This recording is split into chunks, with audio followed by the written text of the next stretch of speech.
Uma boa tarde a todos, uma alegria muito grande recebê-los nesta tarde gostosa, como temos tido aqui no Rio de Janeiro nos últimos dias. Aí no Brasil, em geral, também sei que a temperatura tem colaborado em sentidos absolutamente diferentes. No sul tem caído gelo, neve e a friagem muito grande, no Nordeste o sol continua aquecendo, né? Para a alegria das crianças e de quem está de férias. E assim nós vamos ter hoje um encontro que eu espero seja bastante proveitoso. Antes de começar, eu me lembro da história da discussão do filósofo com o teólogo. O teólogo disse para o filósofo: olha, vocês, filósofos, são como pessoas cegas dentro de um quarto escuro à procura de um gato preto que não está lá.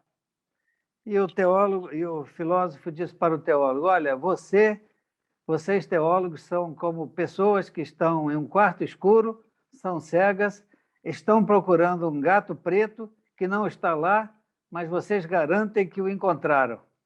Então, nós estamos aqui mais ou menos nessa situação, nós principalmente que temos um conhecimento limitado do tema que está em discussão, e quando eu digo nós, esse nós, eu só me refiro a mim, é o nós no singular, se é que isso seja possível. Então, apesar de juiz há 33 anos, apesar de ter vivido como juiz eleitoral também por muitos anos, de ter feito apurações naquelas cédulas de papel e de ter visto coisas que a minha avó diria serem do arco da velha, não é? Hoje nós vivemos uma realidade diferente. Mas isso não é suficiente para que nós não fiquemos com pulgas atrás das orelhas, já que estamos usando esses ditos populares. Temos ouvido que o voto da urna eleitoral lá não é de muita confiança. Eu, que a defendia apaixonadamente durante muito tempo, hoje não ponho mais a minha mão no fogo por ela. Mas vim aqui hoje com toda boa vontade, como tenho feito isso a miúde nas redes sociais, nos discursos, nas manifestações dos técnicos, procurando entender o que se passa, se é ou não possível a existência de fraude. E eu diria até que a minha inteligência tem sido humilhada. Né? Tem sido humilhada porque a minha filha, que eu sempre achei que soubesse menos que eu, fica me dando lições, né? E me chamando a atenção em determinados aspectos. Eu realmente acredito que o voto impresso e auditável vai ser aprovado, como já foi, mas acredito que nesse momento não o será por uma questão de ideologia. Então, nós estamos vivendo um bipartidarismo, aí, uma bipolarização das ideias, dos pensamentos, das opiniões.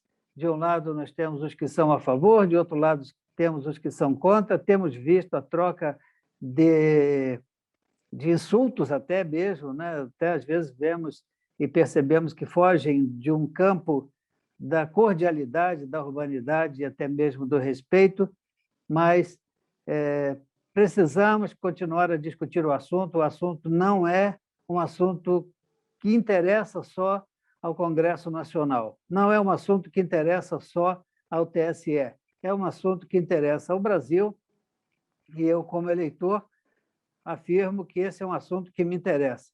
Se houver uma possibilidade de que o meu voto vá para outro candidato, eu ficaria muito aborrecido de sabê-lo. Se houver uma possibilidade de que haja uma inseminação, como nós o dizemos, né, em linguagem eleitoral, da urna, para que não seja feita a vontade daquele que ali depositou a esperança de mais 2, ou de mais 4, ou de mais 8 anos do seu candidato, eu acho que isso tem de ser tratado com muito respeito, com muita profundidade e com análise de tudo aquilo que possa efetivamente vir a fazer a diferença. Esse assunto é complicado. Por isso, o Grupo de Estudos de Direito Eleitoral, presidido pela nossa eminentíssima desembargadora Maria Augusta, minha querida colega de Câmara durante muitos anos, eu diria quase uns 10 anos, só não foi tanto tempo assim, mas talvez um pouco menos, mas, para minha alegria, nós convivemos no Tribunal de Justiça, na primeira Câmara Cível, e hoje nós estamos aqui para mais um evento patrocinado por esse grupo, que é um grupo ativo, um grupo que tem trazido aos nossos associados e às pessoas que se interessam, de uma forma geral, pelos temas que aqui apresentamos, não é? E o IMB não é apenas uma entidade transmissora de conhecimento jurídico, é um instituto também que tem uma feição cultural. Então, nós temos hoje a líder, a nossa presidente do grupo de estudo, desembargadora Maria Augusta. Teremos os dois convidados, que serão por ela apresentados, mas posso garantir que ambos são bastante conhecedores do tema em debate. E temos você, que nos alegra muito com a sua presença, a sua participação dos eventos do IMB, mesmo que às vezes você não possa participar diretamente como você gostaria, e eu repito que o IMB está de portas abertas e para receber sugestões de temas ou de lives ou de lançamentos de livros, tudo aquilo que nos diz respeito, você pode fazer contato com a direção do IMB, que nós teremos muita alegria de ouvi-lo e de trazer o seu projeto a conhecimento dos nossos associados e dos que acompanham o nosso trabalho. Agradeço, então, a você, agradeço aos nossos convidados e passo a palavra, com muita alegria, à nossa eminente presidente. Boa tarde, meu querido amigo Fábio Dutra. Boa tarde, professor Márcio. Boa tarde, meu querido colega Cláudio Brandão e a todos que nos assistem. Boa tarde. Nós estamos aqui, então, para debater esse tema que hoje está sendo tão discutido e é de importância tão grande para o nosso país. Somos um grupo do IMB que se propõe a refletir sobre temas de direito eleitoral. E o tema escolhido hoje, dada a importância que estamos vendo as discussões a subirem no país, é exatamente sobre o voto impresso e auditável, se esta é ou não uma boa opção para o momento. As discussões em torno da implementação do voto impresso no Brasil assumiram um papel de protagonismo neste ano pré-eleitoral. Ano que vem teremos eleições. A pauta que é defendida pelo nosso presidente da República e seus seguidores está em tramitação no Congresso Nacional. A proposta de emenda à Constituição 135/19 estabelece que, no processo de votação e apuração das eleições, dos plebiscitos e dos referendos, independentemente do meio empregado para o registro do voto, é obrigatória a expedição de cédulas físicas conferíveis pelo eleitor. Fecho aspas. Conforme a proposta, as cédulas serão depositadas de forma automática e sem contato manual em urnas indevassáveis para fins de auditoria. Fecho aspas. Na live de hoje, nossa Comissão de Direito Eleitoral, que presido, vem debater o tema com a participação do nosso presidente nacional, desembargador Fábio Dutra, e dos professores, desembargador Cláudio Brandão de Oliveira e doutor Márcio Santos. Esses são os nossos palestrantes, eméritos conhecedores da matéria, porque lidam com ela.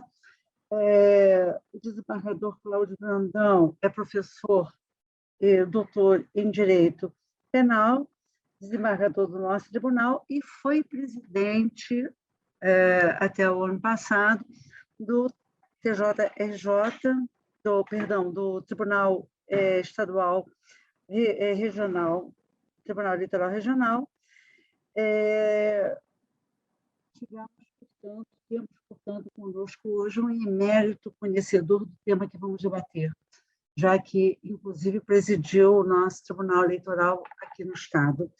E o seu debatedor é o professor Márcio Vieira, professor advogado, doutor em Direito pela Universidade de Estácio de Sá, doutor em Ciência Política e Relações Internacionais, e que tem autoconhecimento, advoga e trabalha com matéria de direito eleitoral. Então, eu tenho certeza que nos propiciarão relevantes e interessantes questões a serem examinadas sobre o tema que temos na mesa. Eu não vou, então, gastar mais tempo, estamos ansiosos por ouvi-los, e eu passo, então, a palavra ao professor Márcio Vieira, para que comece, então, com a apresentação das suas observações, das suas referências a respeito do nosso tema de hoje. Com a palavra, doutor Márcio. Boa tarde a todos. Boa tarde, nossa brilhante presidente, desembargadora Maria Augusta Vaz, presidente do nosso grupo de direito eleitoral, da Comissão Eleitoral do IMB, que externo aqui a minha enorme honra e gratidão de ter, né, a satisfação de participar dos encontros desse grupo, dessa comissão, são sempre salutares, dos quais aprendo muito. Muito obrigado. E ao nosso presidente do IMB, desembargador Fábio Dutra, grande mestre e professor de todos os tempos. Igualmente saudando aqui o nobre desembargador Cláudio Brandão de Oliveira, um caro amigo de academia jurídica por mais de 20 anos, e começamos jovens, não é isso, desembargador, professor Cláudio? Com uns 15 anos, quer dizer, o somatório está bom, né? 35, 37, 20, 22, está ótimo. É uma honra aqui partilhar, né, com um nobre conhecedor da matéria, tanto do direito administrativo, constitucional, quanto eleitoral, presidiu brilhantemente, né, uma gestão de escola, o último pleito aqui no estado do Rio de Janeiro, né, e sempre ali, com urbanidade, com denodo e garra, conduziu os trabalhos de uma forma ímpar. Meus parabéns. Bom, sem mais delongas, o tema de hoje, como destacou o nosso presidente desembargador Fábio Dutra, é um tema ácido. E ácido é uma expressão interessante, porque é muito cunhada lá no ambiente da ciência política, no ambiente político-eleitoral, né? E um tema ácido porque os debates, as discussões, as opiniões publicamente apresentadas, né, parafraseando o nosso presidente Fábio Dutra, de uma forma, né, quase que, entre aspas, bipolar ou bipolarizada, como queiram a melhor expressão, né, salta aos olhos com colocações um tanto quanto sábias em alguns momentos, em outros nem tão expressivas de conhecimento sobre a matéria, mas o importante é o debate. O importante é que o serviço público, o poder público e as eleições, no seu desenvolvimento, elas devem sim serem sempre fiscalizadas pelo detentor da soberania popular, que é o eleitor, que é o povo. Então, é bastante salutar. Trazendo aqui para o equilíbrio da razoabilidade e de uma, né, integração de opiniões e de esforços cognitivos peculiar do direito em relação ao tema, eu venho aqui, de pronto, como bem destacou a nossa desembargadora Maria Augusta Vaz, pontuar que a PEC 135 de 2019 é o ponto nodal da questão. Ou seja, quinta-feira passada, né, 5 de agosto último, rejeitada pela Comissão Especial da Câmara dos Deputados em Brasília. Hoje, né, na iminência de ser colocada em votação no plenário da Câmara dos Deputados, como assim anunciou o presidente daquela casa legiferante, e o debate acalorado país afora. Voto impresso ou auditável, né?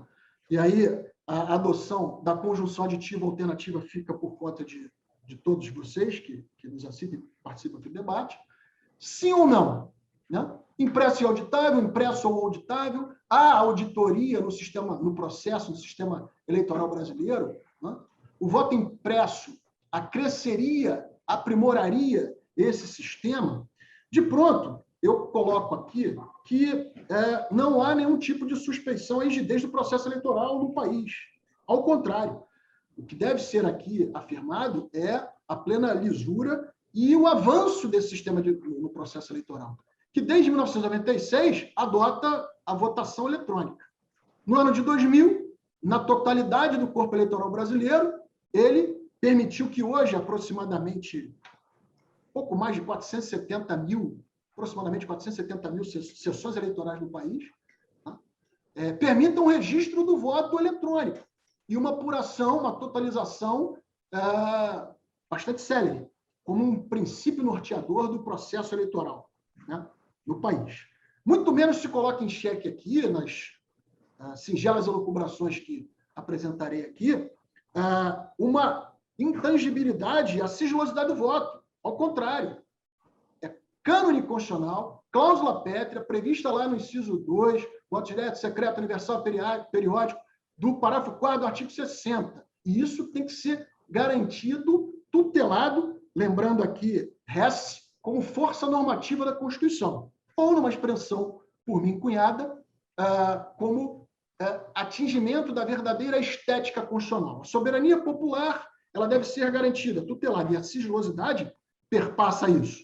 Agora, a máxima soberania popular também deve ser garantida, inclusive pela possibilidade contínua de aprimoramento desse sistema eleitoral. Eu acho que é o norte da questão. E, óbvio, ao lado disso, o equilíbrio, a harmonia e a independência entre os poderes, também como cláusula pétrea, como princípio estruturante do Estado Democrático de Direito, tem que ser garantido. Né? Diante disso, eu digo aqui, o sistema, desembargador Fábio Dutra, eleitoral brasileiro, ele é seguro. Agora, quando se fala em TI, em inovações, particularidades técnicas que envolvem o processo eletrônico de votação, é óbvio, professor Cláudio Brandão, o aprimoramento é necessário. Né?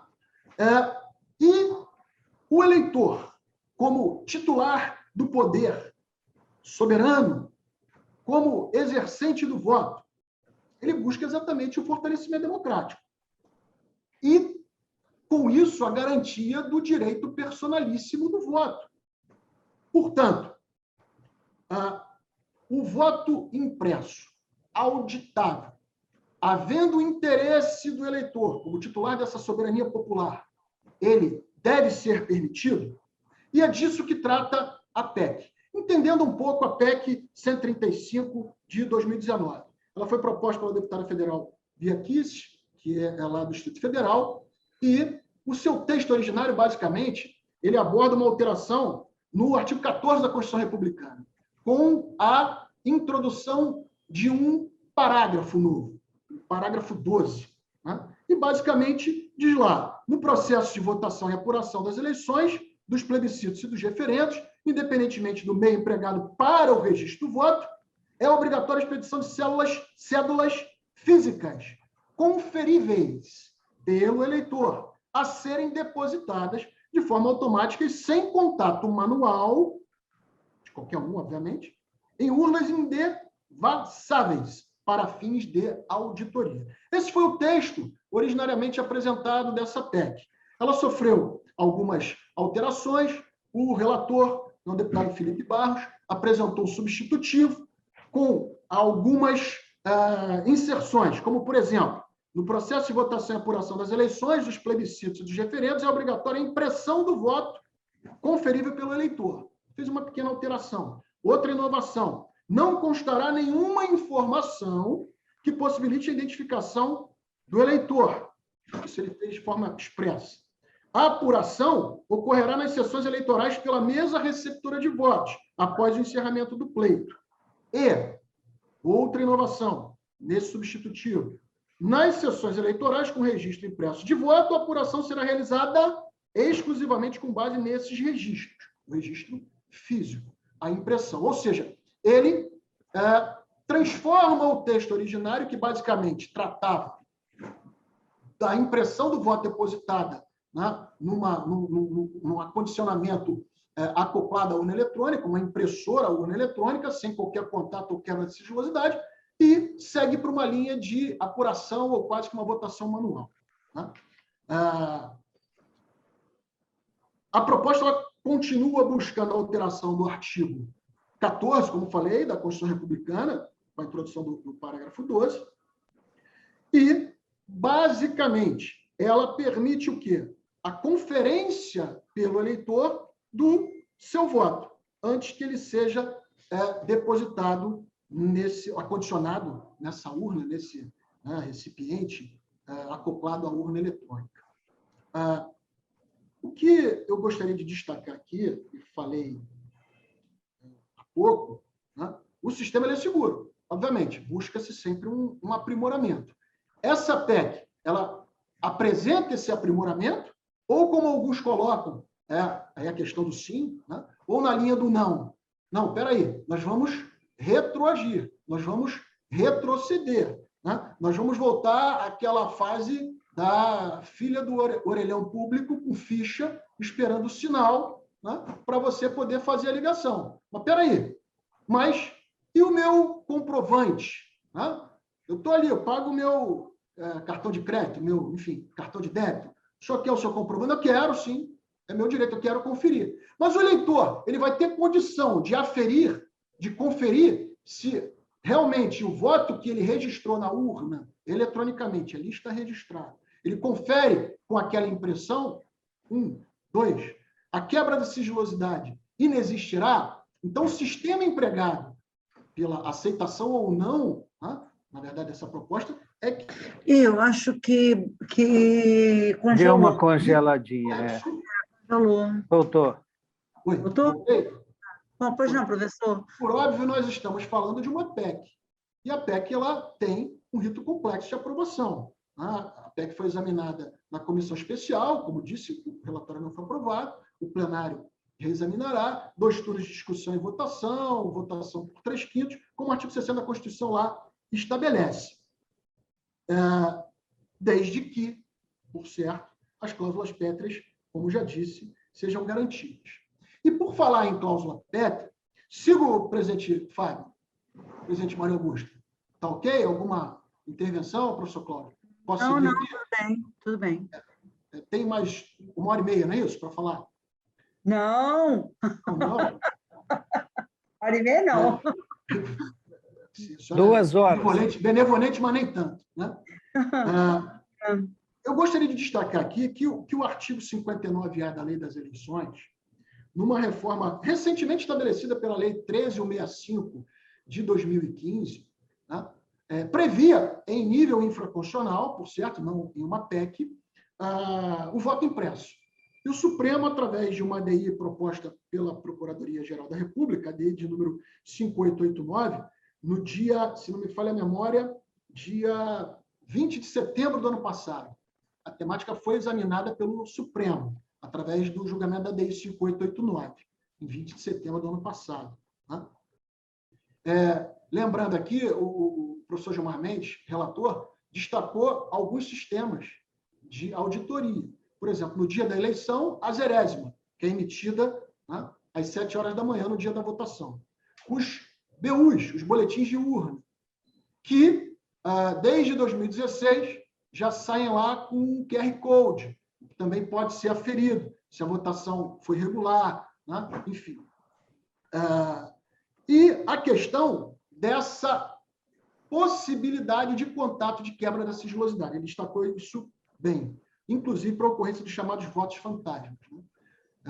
Será que o eleitor que vai ali fazer o registro da urna eletrônica, depois ele vai lembrar se realmente votou corretamente, se aquela impressão está batendo com o voto dele? E o voto não pode, esse registro impresso, ele não pode ter nenhum tipo de identificação do eleitor, senão você quebra a sigilosidade. Ou seja, esse sistema é que é o X da questão, se aprovado pelo Congresso. E finalizando sobre essa questão da ADI, o interessante é que todos os ministros aprovaram o voto do relator, inclusive essa observação, que é possível, sim, o voto impresso, com a declaração de suspeição pelo ministro Fux e um voto em separado pela constitucionalidade em totum da norma pelo professor Luiz Roberto Barroso.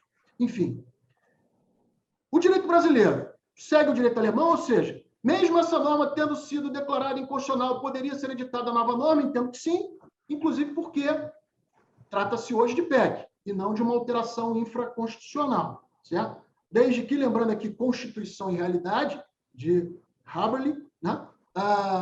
Inovações, novos debates sejam postos à mesa e o legislador responda na representatividade popular o anseio da coletividade.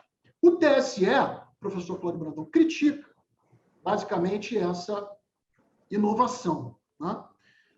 E aqui citarei aqui exemplos rápidos sobre essa crítica apresentada recentemente pelo secretário Júlio Valente, do TSE.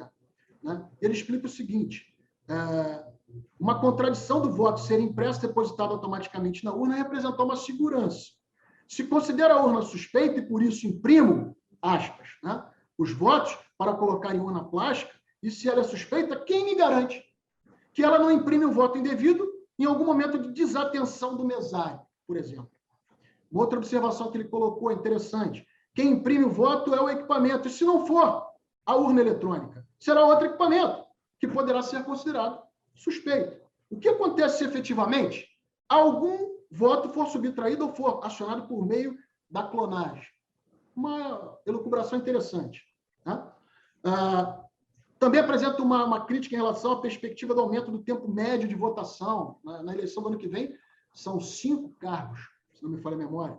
Enfim, nós tivemos uma experiência, eu acredito que o professor Cláudio Brandão participou em 2018, né, na ampliação da biometria aqui no estado do Rio de Janeiro, que foi aí no Brasil, né, de um modo geral. Né? Foi um trabalho enorme para todos nós, né, todos envolvidos no pleito. Então, como é que ficaria essa questão da impressão? É um ponto interessante de se colocar.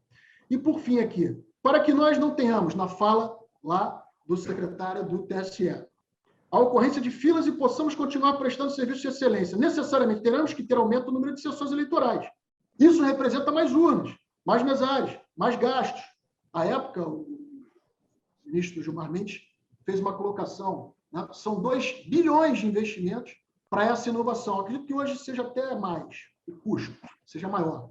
E mais, o lapso temporal para a implementação de fato disso. No último processo, se não me falha a memória, na última licitação, foram quase 3 anos, professor Platão. Então, será que haveria tempo hábil para o próximo pleito?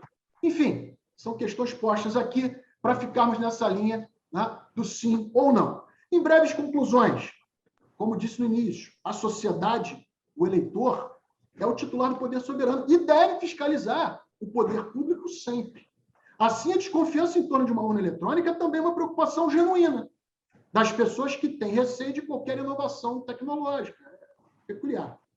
O voto impresso é um avanço tecnológico ou um retrocesso? Pergunta.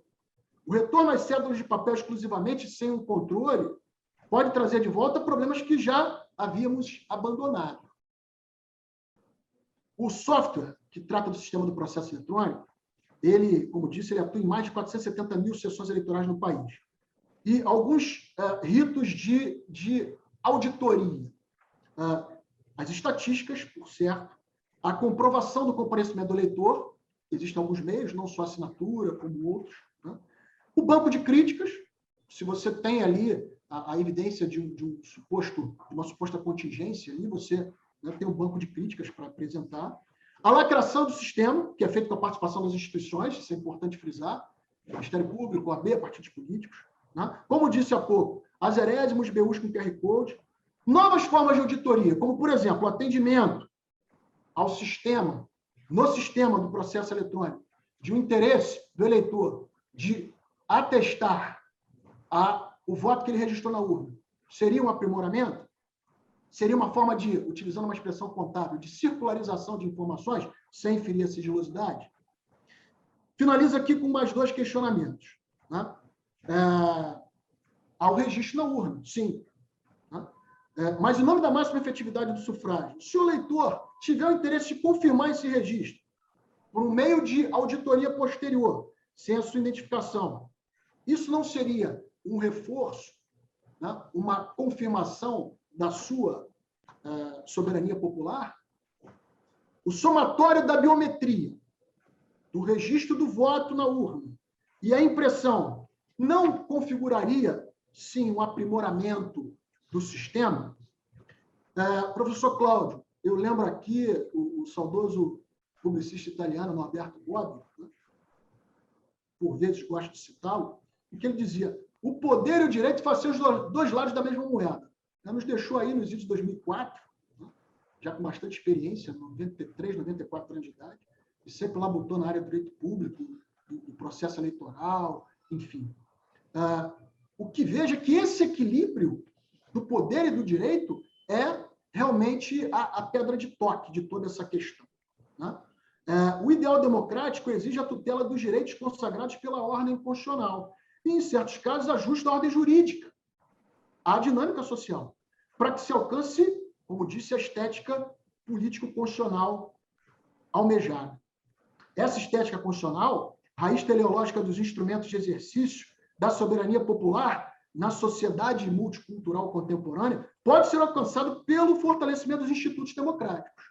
Esse fortalecimento não se daria por esse aprimoramento da auditoria.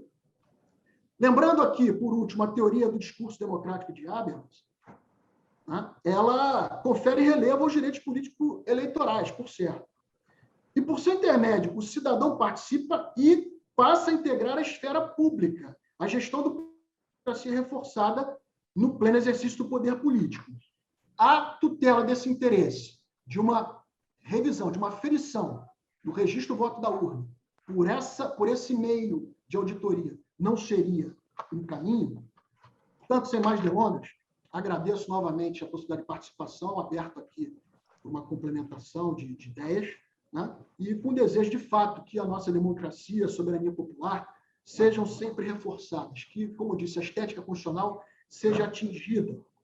E que esse questionamento do sim ou não, presidente Fábio Dutra, presidente Maria Augusta, nosso sempre presidente, professor Cláudio Brandão, possa ser respondido pelo Congresso Nacional, pelo Supremo Tribunal Federal, sempre em nome da garantia da soberania popular.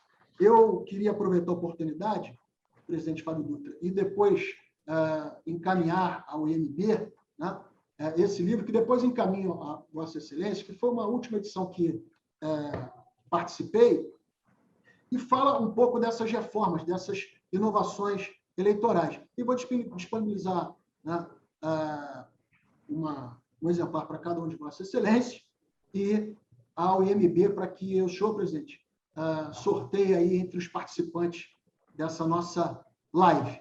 Pronto aqui para receber os questionamentos, as críticas e sempre colaborar. Muito obrigado pela atenção. Muito obrigada, professor Márcio, como sempre, muito interessante, muito bem colocados os seus posicionamentos. Eu passo, então, agora a palavra ao desembargador Cláudio Brandão para acrescer as considerações feitas. Pois não, desembargador? Boa tarde a todos. Inicialmente, eu agradeço ao IMB, na pessoa do seu presidente, desembargador Fábio Dutra, o convite para participar desse debate tão qualificado, conduzido pela desembargadora Maria Augusta, uma das maiores magistradas que o Tribunal de Justiça do Estado do Rio de Janeiro tem. E o prazer é maior de participar desse evento com o professor Márcio Vieira, que não precisava ter colocado o tempo de estrada que nós temos dando aula aí, né, desembargador? Isso vai revelar um pouco da nossa idade, mas tudo bem. Está feito, está feito. Acho que não foram 20 anos, não, tem menos, mas de fato, é muito tempo desempenhando essa atividade que certamente nos engrandece muito, que é o magistério, não é isso? Eu acho que é muito bom. Tá?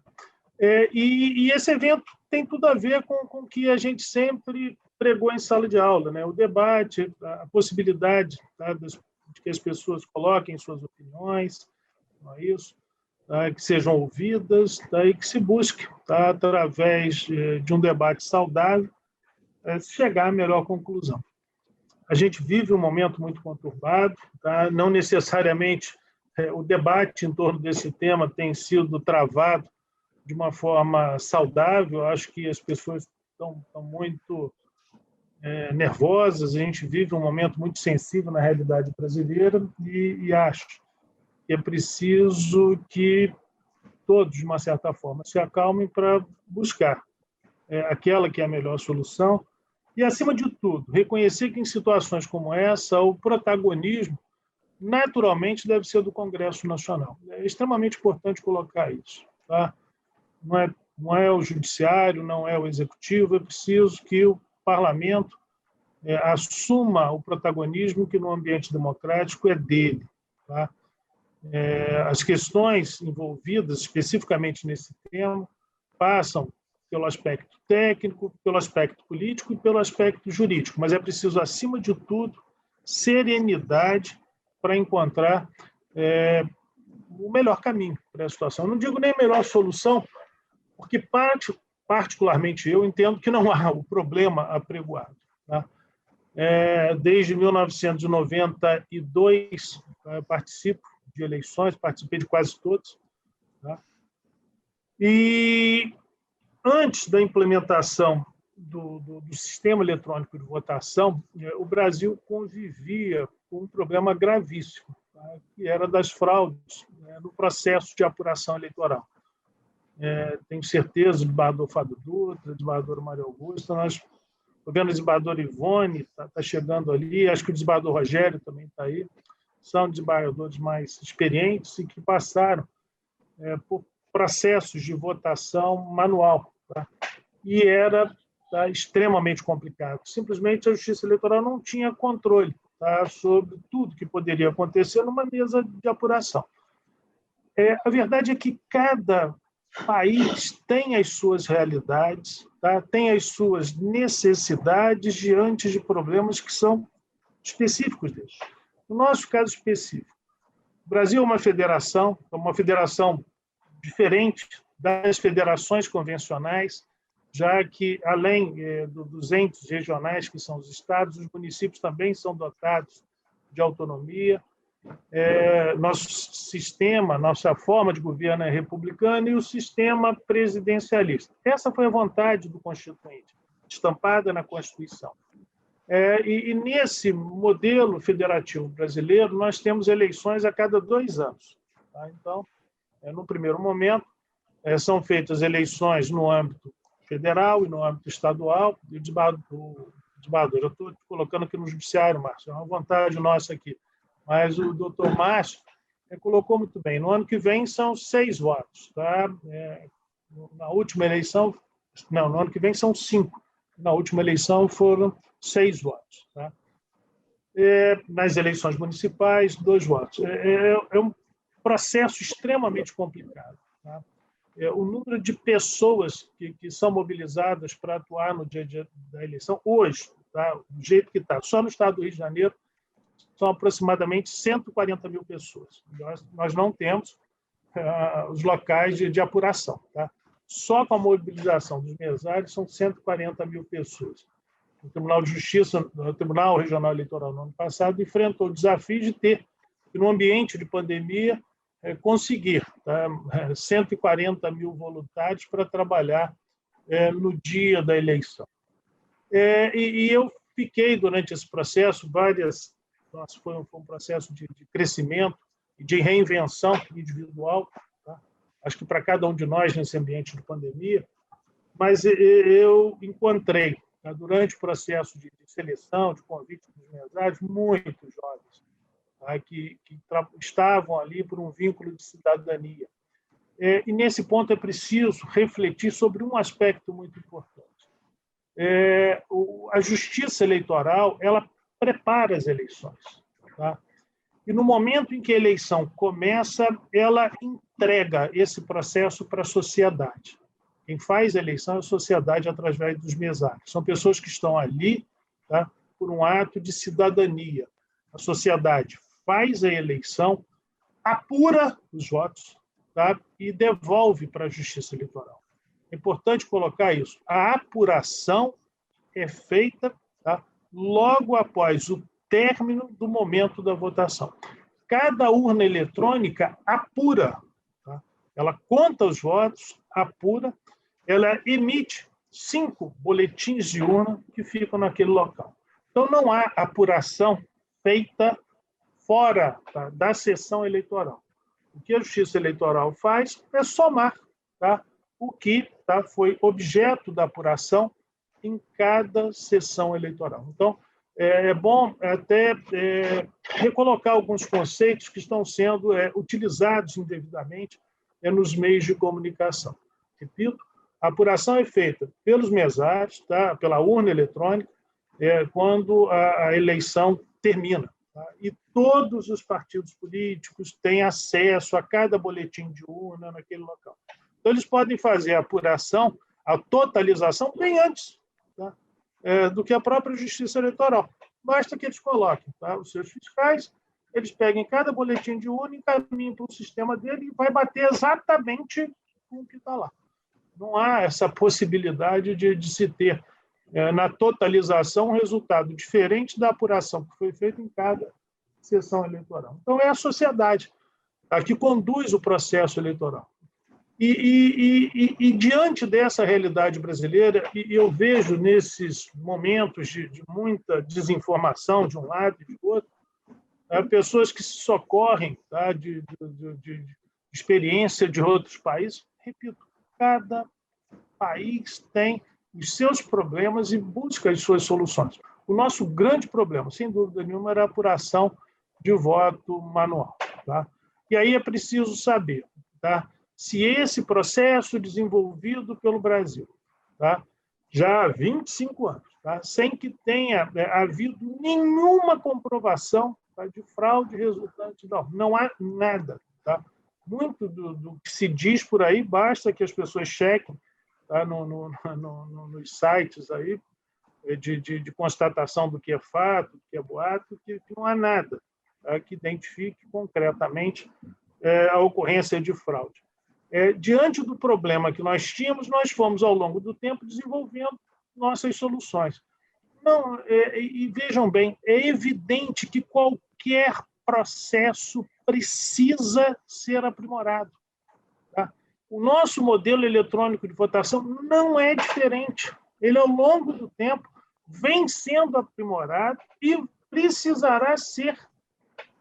Por quê? É evidente que as pessoas podem tentar, de alguma forma, burlar nenhum processo infalível. A grande pergunta que precisa ser feita é se o que está sendo proposto hoje é a forma de aprimoramento. Ou seja, primeiro, quando se fala em voto impresso, não existe essa história do eleitor levar o seu voto para casa. Isso é uma cláusula pétrea, o professor Márcio colocou. O artigo 60, parágrafo 4º, inciso 2 da Constituição, prevê que o voto, como cláusula pétrea, o voto direto, secreto, universal e periódico. Então, eu já vi gente dizendo, eu vou levar meu comprovante, vai nada. Está errado. Então, muitos que estão encantados por essa ideia estão achando que vão levar o voto. E é lógico que não, porque se essa possibilidade surgisse, é a volta do coronelismo, da força bruta, da milícia, do tráfico. Esses caras não vão perder a eleição no Brasil. Então, primeiro, não há essa possibilidade. A proposta de emenda que foi... existe a proposta original e depois ela foi desenvolvida e a ideia qual era? Olha, nós vamos acoplar uma impressora na máquina. Essa impressora vai imprimir o voto, mostrar para o candidato, aliás, para o eleitor. E aí, imaginem, na eleição do ano que vem, ela vai imprimir um voto de cada vez, vai imprimir os 5 votos juntos, o sujeito vai ter que ler os 5 votos ali, dar o ok, não é isso? Se bobear, vai ter gente que não vai dar o ok. Então, vamos lá, vai acoplar esse aparelho. O professor Márcio lembrou bem, há uma questão pragmática. Não se consegue licitar esse volume de máquinas para o ano que vem. O procedimento licitatório envolve a elaboração de um projeto técnico, esse projeto é submetido a impugnações de eventuais interessados, é uma licitação bilionária, a última licitação, mesmo quando não se discutia isso, para um número muito menor de urnas, demorou 3 anos. Então, esse debate que está sendo travado como se fosse uma opção para o ano que vem é impossível. Quem conhece um pouco,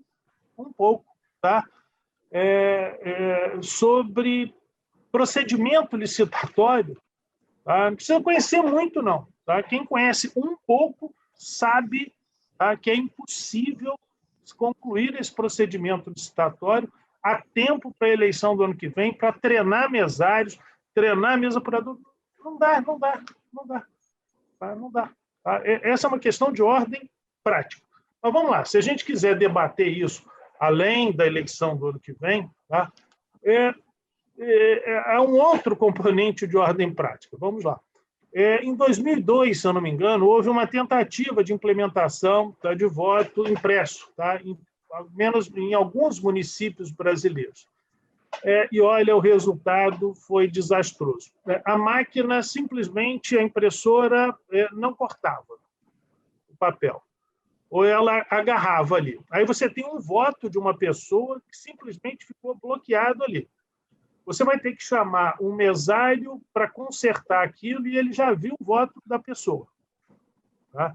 Ou seja, a grande questão à época foi exatamente essa. Houveram muitas situações nas quais simplesmente se identificava o voto. Tá? O processo de votação foi extremamente mais longo, o volume de problemas foi muito maior, as situações nas quais houve a necessidade de se passar para votação manual, e aí a festa, né? Votação manual já viu, tá? E com um número de problemas imenso. Agora, vamos lá. O eleitor escolhe os seus candidatos, aparece ali a opção que ele fez, ele errou. Ele não tem como voltar atrás. Tá? Como é que a máquina vai trazer de volta uma impressora pequenininha numa urna, trazer de novo o voto? O que eu estou colocando? E eu poderia ficar aqui falando de uma série de outras dificuldades. Eu não estou aqui para criticar propostas, não sei o quê. Eu acho que a gente tem que refletir, até porque as pessoas que não ouvem são pessoas extremamente qualificadas. Tá? Ninguém está aqui para querer convencer ninguém. A questão é saber se o que está sendo apresentado vai ser uma evolução, né, ou se vai ser um retrocesso. Tá? Particularmente, acho que não é o voto impresso que vai garantir uma maior segurança. Até porque, vamos lá, quando essas cédulas serão contadas? Em todos? Então, nós voltamos ao sistema antigo. Tá? Se nós vamos contar todos os votos impressos, voltamos ao sistema anterior. Mas no sistema anterior as pessoas preenchiam a cédula. Nesse modelo, algum apurador mal intencionado leva no bolso um modelinho de votos do jeito que ele quer e coloca ali. Na diferença de voto de um para o outro, voto escrito e voto que está lá, prepondera qual? Tá? É o impresso, voltou a fraude de novo de uma forma um pouco diferente. É só ele pegar alguma coisa ali, substituir por outra, tá? E voltou. Nós não vamos apurar todas as urnas. Quais nós vamos apurar? Aquelas em que o eleitor reclamar por alguma razão, tá? Todo candidato que perde reclama e acha que, por alguma razão, houve fraude. Isso é natural aqui no Brasil e em qualquer lugar do mundo. Tá? É assim. Nós tivemos exemplos nos Estados Unidos, em outros países. Quem perde, naturalmente, acha que houve fraude. Isso é do jogo. Tá? Isso é do jogo político, não é do jogo jurídico. Tá? Mas não pode ser qualquer alegação, tá, para justificar que se pegue uma urna para se fazer uma contagem. Agora, vamos lá. Alguém interessado em sabotar, se for muito prático esse processo de contagem, você pegaria alguns eleitores que diriam que votaram no candidato fulano de tal e votaram no outro. Tá? E esse grupo de eleitores vai fazer com que haja uma divergência entre o que eles dizem que votaram, tá, e o que vai estar lá dentro da urna. Tá? E aí está feita a sabotagem, tá? Gera mais insegurança, gera mais imprecisão, tá? E nós não resolvemos o problema. Tá? Há uma falsa ideia de que o processo eleitoral, que, repito, todo processo precisa ser aprimorado. Eu não estou dizendo que não precisa, e foi ao longo do tempo sendo aprimorado. Mas há um sistema de auditorias que convém esclarecer. Vamos lá. Há um processo, e o doutor Márcio participa com muita intensidade, de registro de candidatura. A Justiça Eleitoral define, tá, quem são os candidatos que poderão disputar essas eleições. A etapa seguinte é desenvolver, tá, um sistema que contém ali, tá, os dados desses candidatos. Tá?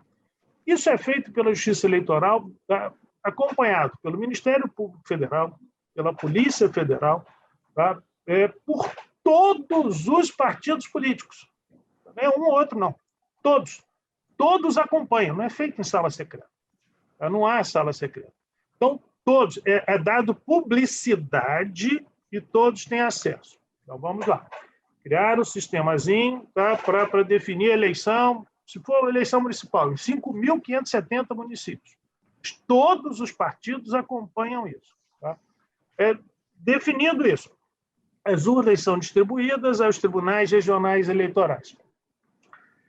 No dia anterior à eleição, tá, é feita uma audiência pública, tá, em que todos os partidos são convidados, o Ministério Público, uma equipe da Polícia Federal, e é feito um sorteio aleatório filmado e acompanhado. Esse ano havia, aqui no Rio de Janeiro, uma comissão, tá, de organismos internacionais, dentre eles a OEA, tá, auditores da OEA que acompanharam. Então, ali foram, de todas as urnas do Estado do Rio de Janeiro, foram sorteadas 5. Tá? Uma equipe da Polícia Federal vai lá, pega essas urnas escolhidas por sorteio. Isso vai, no nosso caso específico, foi para o Centro Cultural do Tribunal Regional, da Justiça Eleitoral ali. Tá? Mais uma vez, todos os partidos acompanham, e nessas urnas, elas são filmadas e elas funcionam durante todo o momento da votação. É simulada uma eleição, só que ali é diferente. A pessoa diz em quem está votando. Tá? As pessoas, e muita gente vai lá. Tá? É feita uma eleição que é filmada. E o resultado precisa corresponder aos votos dados. Como ali é uma eleição simulada, ela é identificado o voto. Tá? E tem que ter essa correspondência. Então, os sistemas de auditoria, eles existem. Tá? E existem outras audiências públicas nas quais os partidos políticos têm acesso. Repito, o que eu pondero, tá, com essa plateia bem qualificada é se, tá, a proposta que está sendo feita vai representar um avanço ou um retrocesso. Tá? Eu não estou aqui negando que sempre haverá necessidade de se melhorar os sistemas. Tá? Nenhum modelo no mundo, nenhum sistema é completo. Tá? Só que com base um pouco na experiência de um magistrado mais velho, tá? E de tudo que eu já vi na vida, tá? Eu posso afirmar para os senhores a minha percepção pessoal de que não é esse, tá? Não é essa a forma, tá, da evolução que a gente precisa. Tá? Acho que vai ser um grande retrocesso. Nós vamos tornar o processo eleitoral muito mais vulnerável, tá, a fraudes e a interferência da força, tá, do abuso econômico, do abuso político. Por quê? Com votos impressos, o cara vai bater uma foto, não pode entrar com o celular. Tem muita gente que entra. Tá? Mas ele pode bater a foto da tela. Tá? Não, mas só que na tela ele pode cancelar e voltar depois. Ele bate a foto primeiro, não é confiável. O votozinho impresso ali, não tem jeito para vender o votozinho. Tá? Então, eu recomendo, né, até aos senhores que antes até, e repito, quem tem a sua convicção de um lado, dificilmente, tá, a gente muda. Não tô, só que eu tenho um comportamento na minha vida, tá, de ser extremamente crítico a tudo. Tá? Se alguém me disser uma informação, eu quero que me diga a fonte. Tá? Eu vou buscar fontes, eu vou buscar... eu tenho opinião para tudo, tá? Mas se eu tenho que me manifestar profissionalmente, eu faço isso com base no conhecimento. Tá? Então, eu procurei examinar muito, até porque eu tinha uma responsabilidade muito grande na Justiça Eleitoral. Se eu aceitei presidir um tribunal, e é uma honra para mim como magistrado, eu não compactuo com fraude, eu não compactuo com nada errado. Tá? Se eu tivesse alguma dúvida quanto à lisura do procedimento, eu simplesmente não aceitaria o encargo que me foi dado pela maioria dos meus colegas no tribunal. Então, o que eu pude verificar ali é que há um comprometimento muito grande, principalmente dos servidores da Justiça Eleitoral. Acho que o grande patrimônio que a Justiça Eleitoral tem são seus servidores. Eles são altamente qualificados. Eles se empenham bastante, eles buscam aprimorar aqueles mecanismos de proteção.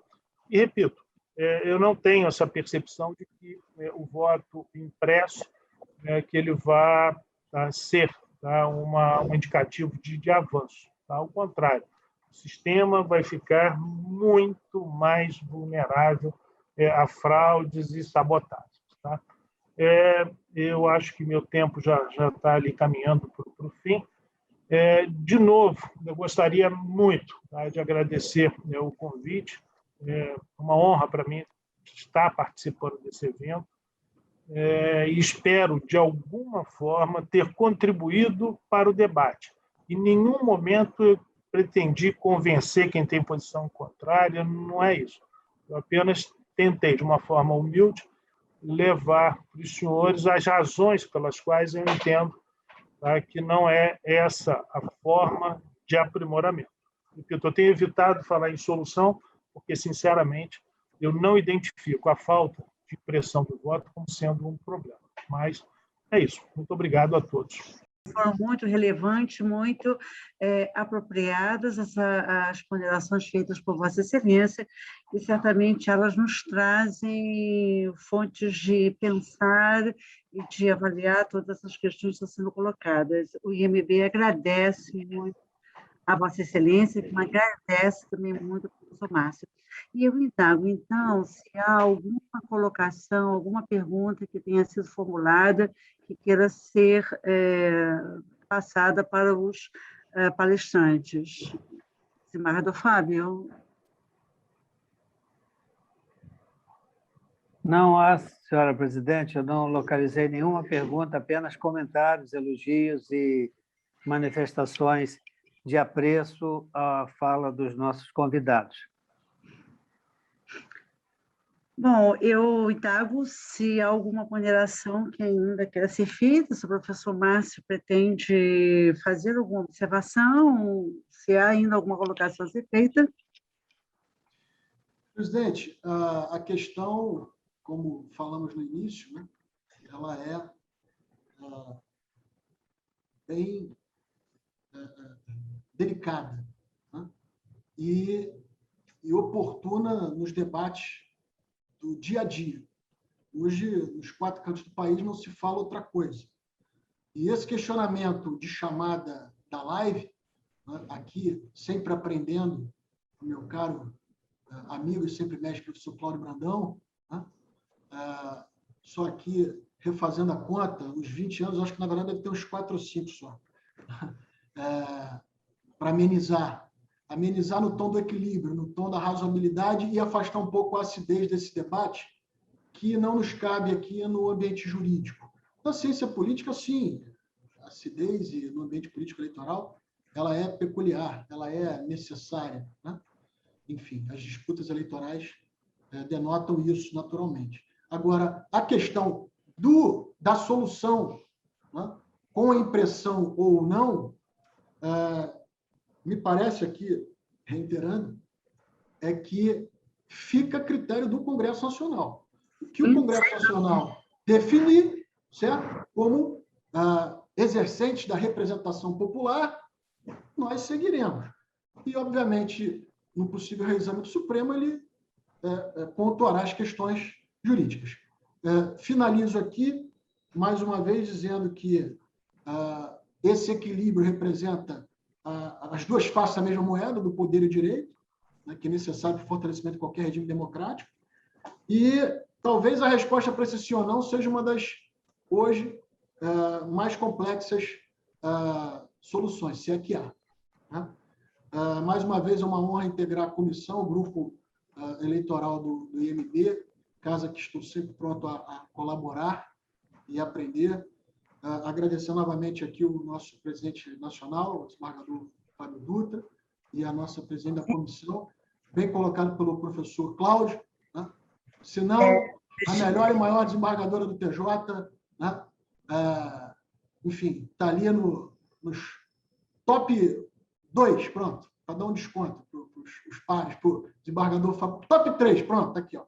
Enfim, sempre pronto para contribuir. Né? Muito boa noite, início de noite a todos. Muito obrigado. Pois não, muito obrigada. Como eu já disse, nós temos efetivamente, a partir dos pronunciamentos do professor Márcio, do desembargador Cláudio Brandão, bastante matéria para pensar a respeito. Acredito que não pensemos mais por muito tempo, porque me parece que a matéria esteja para ser decidida talvez ainda hoje, né? É quase certo que hoje nós tenhamos um posicionamento do Congresso, então vamos ver qual é o caminho que nós vamos percorrer. De qualquer maneira, esses temas que foram debatidos hoje, eles vêm, na realidade, já há muito tempo sendo debatidos, né? Não é a primeira vez que o Congresso Nacional é chamado a se pronunciar sobre essa questão, e já houve vários pronunciamentos, inclusive, a favor dessa pressão. Então, nós vamos continuar aqui refletindo sobre esse assunto, e o IMB agradece muito as excelentes palestras que foram aqui trazidas pelo professor Márcio, pelo desembargador Cláudio Brandão, e nós esperamos que isto sirva para que todos nós que assistimos, tenhamos mais elementos para pensar sobre essa questão, e vamos, então, agora esperar a melhor decisão. Eu agradeço muito, mais uma vez, e, por fim, passo a palavra ao nosso presidente, desembargador Fábio Dutra, para que, se desejar, faça algum pronunciamento ou nos encaminhemos para o final. Muito obrigada. Eu agradeço, presidente, desembargadora querida, amiga de 4 meses também, trabalhamos juntos 4 meses lá na primeira Câmara, eu estava esquecendo o prazo, foi realmente agora que a memória melhorou. Então, muito obrigado, renovo os meus agradecimentos ao nosso colega Cláudio Brandão, nosso amigo, e eu quase diria confrade do IMB, Márcio Vieira, nossa presidente. O IMB está sempre à disposição. Por favor, entre no nosso site www.imb.org.br. Sempre temos eventos excelentes. Uma boa noite para todos e vamos em frente.